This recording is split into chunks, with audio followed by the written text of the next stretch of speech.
மர்மமான கொலை. இதன் ஆசிரியர் அகதா கிறிஸ்டி. அத்தியாயம் 5. சில நிமிடங்கள் அங்கே அமைதி நிலவியது. ஜேன் பிளண்டர்லித் அந்த சிறிய மனிதரை, அதாவது பாய்ரோவை, ஒரு தரம் கூர்ந்து நோக்கினாள். பிறகு நேராக பார்த்து கொண்டு எதுவும் பேசாமல் அமர்ந்திருந்தாள். ஆனாலும் அவர் அங்கே இருப்பதை அவளது உடல் மொழியில் தெரிந்த பதற்றம் காட்டியது. அவள் அசையாமல் அமர்ந்திருந்தாலும் இயல்பாக இல்லை. கடைசியில் பாய்ரோ அந்த மௌனத்தை கலைத்தபோது அவருடைய குரல் அவளுக்கு ஒரு நிம்மதியை தந்தது.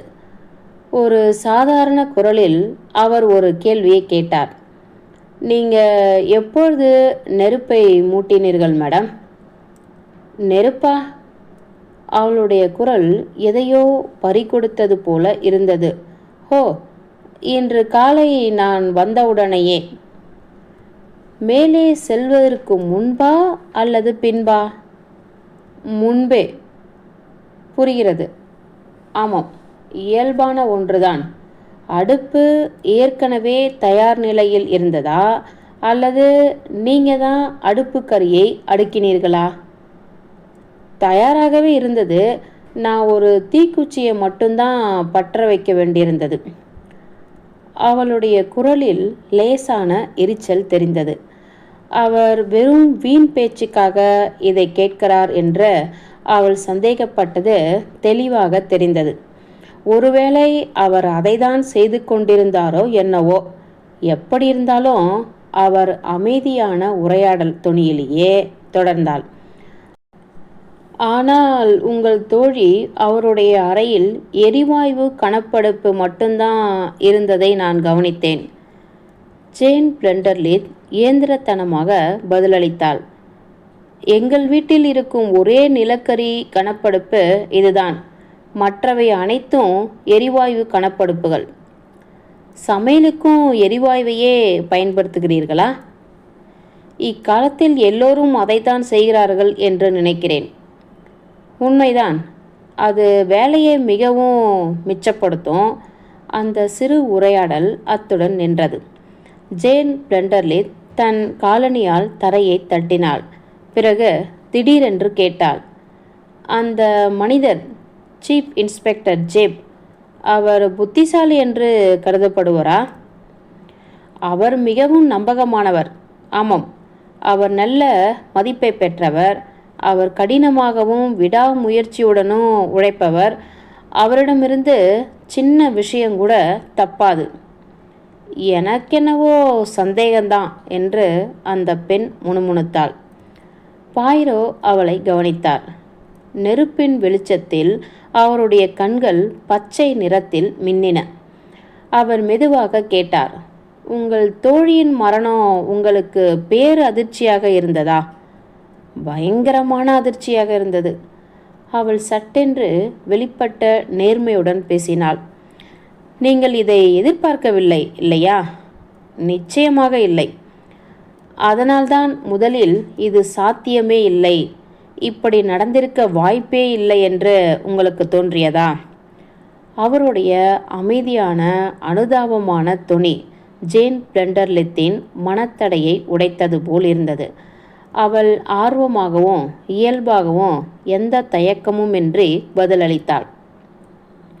அதுதான் விஷயம். பார்பரா தற்கொலைதான் செய்து கொண்டாள் என்றாலும் அவள் ஏன் இந்த வழியை தேர்ந்தெடுத்தாள் என்பதை என்னால் கற்பனை கூட செய்து பார்க்க முடியவில்லை. இருப்பினும் அவளிடம் ஒரு கைத்துப்பாக்கி இருந்ததே. ஜேன் பிளண்டர்லித் ஒருவித சலிப்பான சைகை செய்தாள். ஆமாம், ஆனால் அந்த கைத்துப்பாக்கி ஒரு பழைய ஞாபக சின்னம். அவள் முன்பெல்லாம் ஒதுக்குப்புறமான இடங்களில் வசித்திருக்கிறாள். வெறும் பழக்கத்தை காரணமாக தான் அதை வைத்திருந்தாலே தவிர வேறு எந்த எண்ணமும் அவளுக்கு இருந்ததில்லை.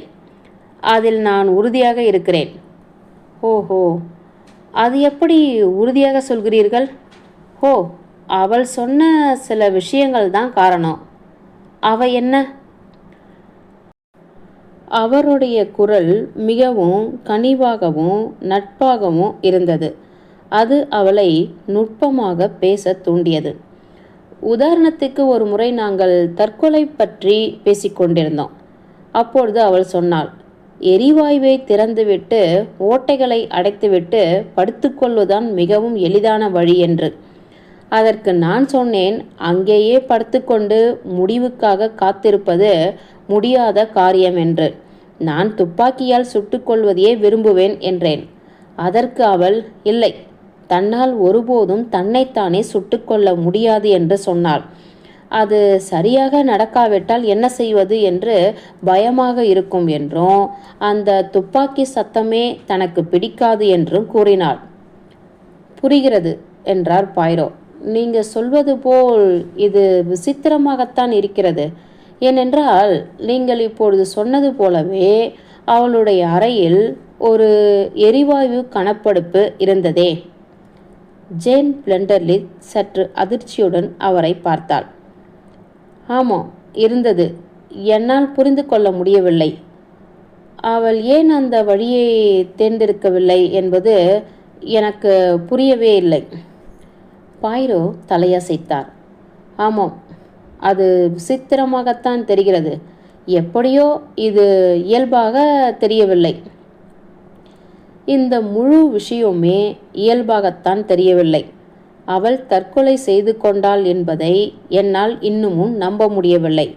ஒருவேளை இது தற்கொலையாகத்தான் இருக்குமோ? சரி, இதில் இன்னொரு சாத்தியமும் இருக்கிறது. நீங்கள் என்ன சொல்ல வருகிறீர்கள்? பாய்ரோ அவளை நேருக்கு நேர் பார்த்தார். இது கொலையாகவும் இருக்கலாம். ஹோ, இல்லை. ஜேன் பிளண்டர்லித் பின்வாங்கினாள். ஓ, இல்லை. எவ்வளவு பயங்கரமான யூகம் இது! பயங்கரமானதுதான். ஆனால் இது சாத்தியமே இல்லை என்று உங்களுக்கு தோன்றுகிறதா? ஆனால் கதவு உள்ளே இருந்து பூட்டப்பட்டிருந்ததே. ஜன்னலும் கூட தான். கதவு பூட்டப்பட்டிருந்தது உண்மைதான். ஆனால் அது உள்ளே இருந்து பூட்டப்பட்டதா அல்லது வெளியே இருந்து பூட்டப்பட்டதா என்பதை காட்ட ஆதாரங்கள் இல்லை. ஏனென்றால் அதன் சாவி காணவில்லை. ஆனால் ஒருவேளை அது காணவில்லை என்றால்? அவள் ஒரு நிமிடம் யோசித்தாள். அப்படியானால் அது வெளியே இருந்து தான் பூட்டப்பட்டிருக்க வேண்டும். இல்லை என்றால் சாவி அந்த அறைக்குள் எங்கேயாவது இருந்திருக்குமே. ஆமாம், ஆனால் அறைக்குள் இருக்கலாம். அறை இன்னும் முழுமையாக சோதனையிடப்படவில்லை என்பதை நினைவில் கொள்ளுங்கள். அல்லது அது ஜன்னல் வழியாக வெளியே வீசப்பட்டிருக்கலாம். யாராவது அதை எடுத்திருக்கலாம். கொலை என்றாள் ஜேன் பிளண்டர்லித். அந்த சாத்தியத்தை பற்றி அவள் யோசித்தாள். அவளது அறிவு கூர்மை மிக்க முகம் உண்மையை அறிய துடித்தது. நீங்கள் சொல்வது சரி என்றுதான் எனக்கு தோன்றுகிறது. ஆனால் இது கொலையாக இருந்தால் அதற்கு ஒரு நோக்கம் இருந்திருக்க வேண்டுமே. உங்களுக்கு ஏதேனும் நோக்கம் தெரியுமா மேடம்? அவள் மெதுவாக தலையசைத்து மறுத்தாள். ஆனாலும் அவள் மறுத்த பிறகும் ஜேன் பிளண்டர்லித் ஏதோ ஒரு விஷயத்தை வேண்டுமென்றே மறைக்கிறாள் என்ற எண்ணம் பாய்ரோவிற்கு மீண்டும் ஏற்பட்டது. கதவு திறக்கப்பட்டது. ஜேப் உள்ளே வந்தார். பாய்ரோ எழுந்தார். மிஸ் பிளண்டர்லித்திடம் அவருடைய தோழியின் மரணம் தற்கொலை அல்ல என்று நான் சொல்லிக் கொண்டிருந்தேன் என்றார் அவர். ஜேப் ஒரு நிமிடம் முகம் மாறினார். பாய்ரோவை கொஞ்சம் அதிருப்தியுடன் பார்த்தார். எதையும் இவ்வளவு சீக்கிரம் உறுதியாக சொல்லிவிட முடியாது என்று அவர் குறிப்பிட்டார். நாம் எல்லா சாத்தியக்கூறுகளையும் கணக்கில் கொள்ள வேண்டும், அவ்வளோதான். இப்போதைக்கு இதை தவிர சொல்வதற்கு வேறொன்றும் இல்லை. ஜேன் பிளண்டர்லின் அமைதியாக பதிலளித்தார். புரிகிறது. ஜேப் அவளை நோக்கி வந்தார். இப்பொழுது சொல்லுங்கள் மிஸ் பிளண்டர்லித், இதற்கு முன் நீங்கள் இதை பார்த்திருக்கிறீர்களா? அவர் தனது உள்ளங்கையில் கரும் நீல நிற எனாமல் பூசப்பட்ட ஒரு சிறிய முட்டை வடிவ பொருளை காட்டினார். ஜேன் பிளண்டர்லித் தலையசைத்து மறுத்தாள். இல்லை, ஒருபோதும் பார்த்ததில்லை. இது உங்களுடையதோ அல்லது மிஸ்ஸஸ் ஆலனுடையதோ இல்லையா? இல்லை, இது பொதுவாக பெண்கள் அணியும் பொருள் கிடையாது இல்லையா? ஓ, அப்படியானால் இது என்னவென்று உங்களுக்கு தெரிகிறதா? நிச்சயமாக தெரிகிறது. இது ஒரு ஆணின் சட்டையின் கஃப்லிங்கின் உடைந்த பாதிப்பகுதி. அத்தியாயம் 5 முடிந்தது.